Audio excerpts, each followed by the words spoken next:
and welcome back to Let's Talk Tech, brought to you by Sine Wave Technologies. In today's video, we're going to talk about Internet Protocol addresses and discuss the difference between IPv4 and IPv6. Ever wonder how information is sent to and from your devices? Much like your home, your devices have their own unique address that allows them to connect and interact online. This address is called your Internet Protocol address, or IP address. Without an IP address, the internet would not be able to differentiate which device to send information to, therefore making it a necessity in order to connect to any network. There are two versions of IP addresses, IP version 4 and IP version 6. Let's take a look at their differences and which one you should be using. Despite the 4, IPv4 is actually the first version of IP to be used by the public and the most common, for now. IPv4 uses a 32-bit IP address format and it looks something like this. Let me break this down a bit. Your IP address is actually made up of binary digits, which is how computers process data.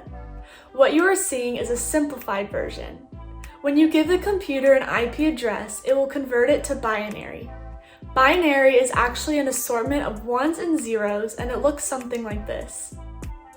IPv4 was first deployed to the public in 1981 and was built to support 4.3 billion unique IP addresses.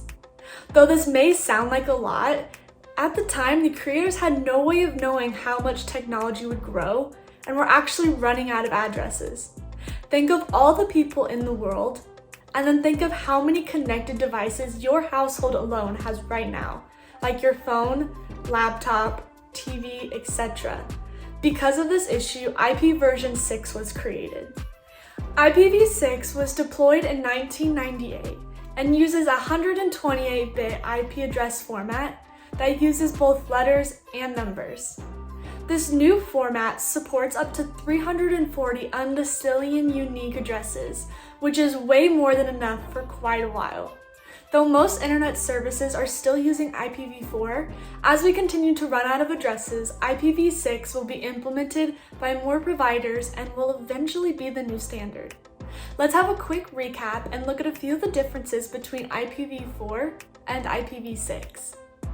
Looking at our past two examples, you can see that IPv4 is separated into 4 groups divided by dots.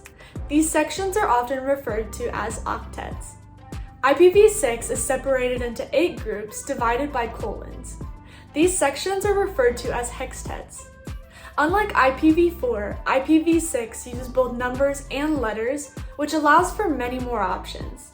The main reason for IPv6 was the lack of space with IPv4, but not only does it provide more addresses, it also introduces additional security by making host scanning and identification more challenging for attackers.